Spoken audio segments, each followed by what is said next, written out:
Who here remembers what it was we talked about last time we were here? I know it's been a while, but who remembers? Not me.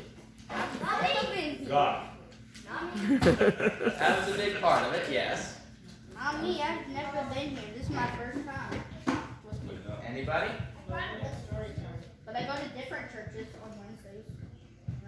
Well, last time we talked about how Noah built the ark. Today is part 2 of the story. I don't know. So, Noah and his family, they built the ark exactly as God told them to. They filled it with 2 or 7 of every kind of animal, depending on how many God said to bring them.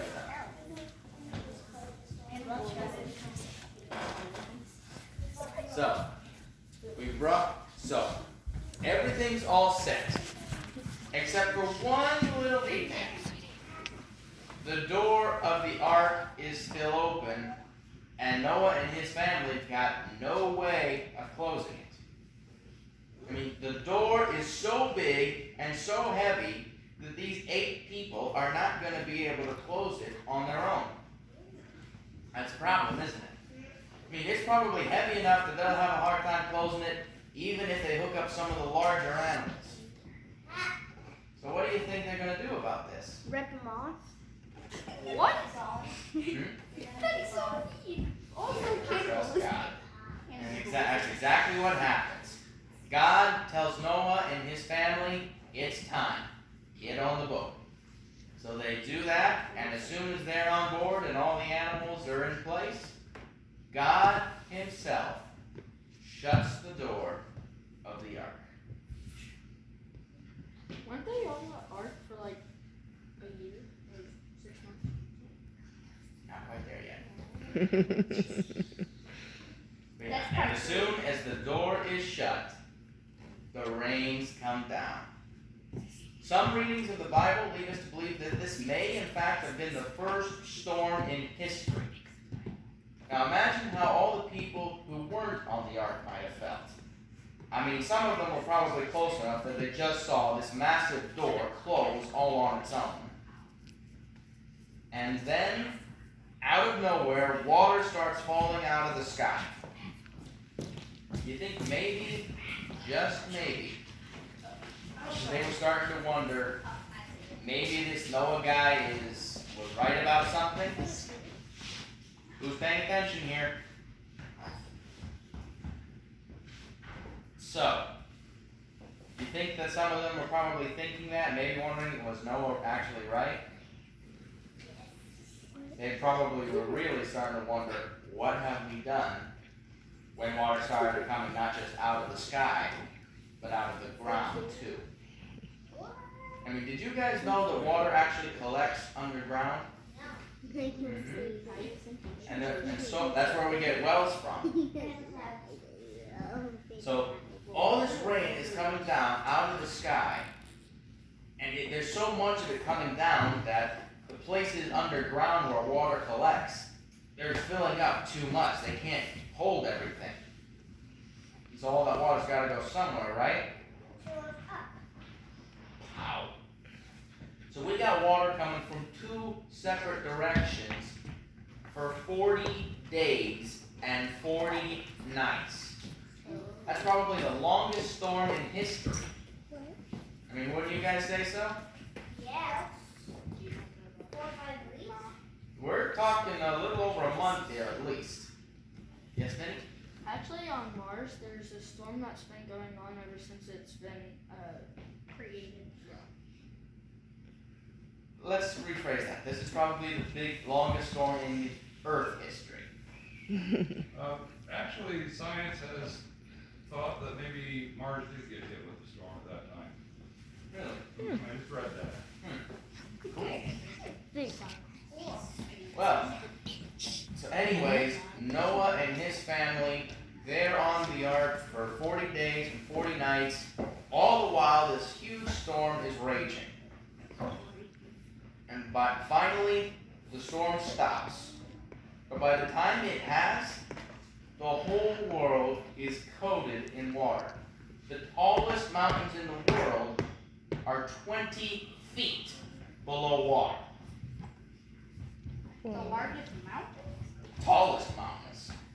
Mount Everest and the Mount Everest is under the water? It was after this storm. Holy Revelation. cow.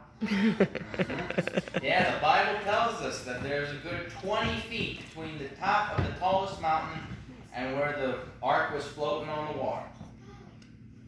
Wait, so the ark was just up there going, Just floating around, yeah. did it go over the mountain?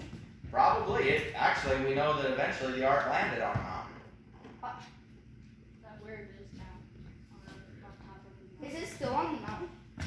Well, it's It was eventually run. it was a wood boat, so chances of it still existing today, maybe not all that likely. But Well, it's that's been run- a discussion for another time.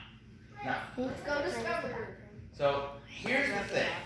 You Let's guys go, have she'll heard the be right story of back. Noah's Ark before, right? I mean, Noah, he and the animals survived the storm, and then they get off the ark, right?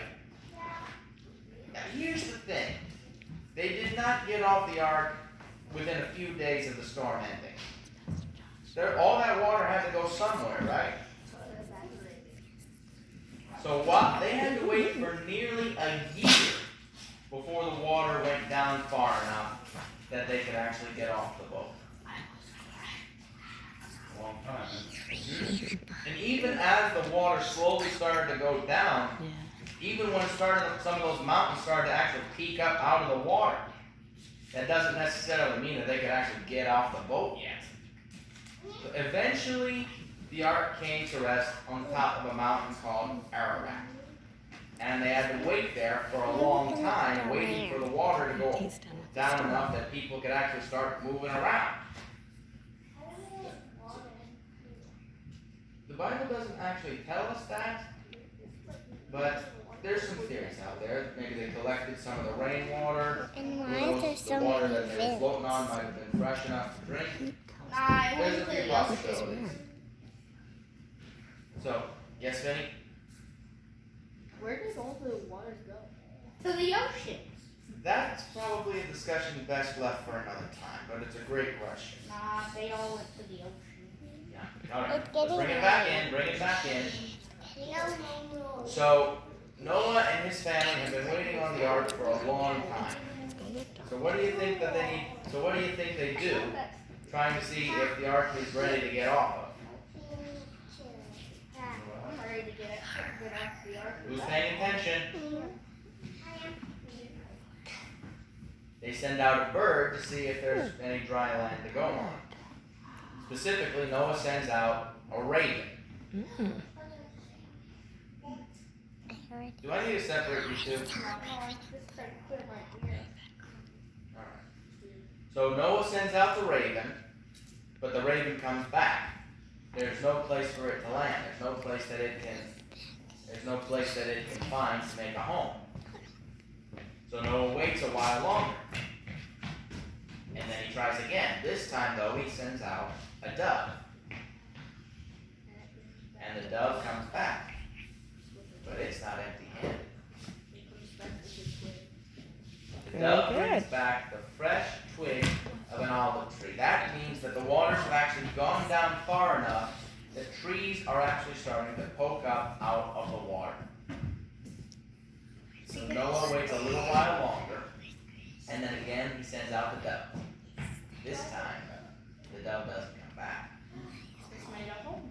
It's found a place Very for it to good. make a home. And so a little while after this, God finally comes to Noah and says, "It's time. You can get off the ark." So God opens the door of the ark. Noah and his family get all the animals off the ark, and they spread out to make the world new. And Noah and his family make a sacrifice to God. And God is pleased with Noah and his family.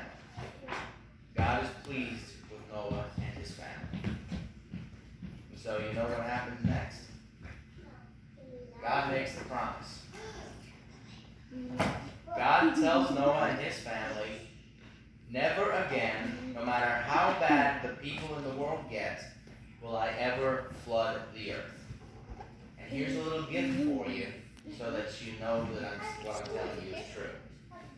Yes, Alex? It's a rainbow. Right. God puts the rainbow in the sky as a sign to Noah and his family and all generations to come that the world will never be flooded again. Well, it's been flooded. Not that high. The whole world is what I mean. God said he'll never flood the whole world again. So these ones? Yes, God flooded the world at that time, at the time of that story.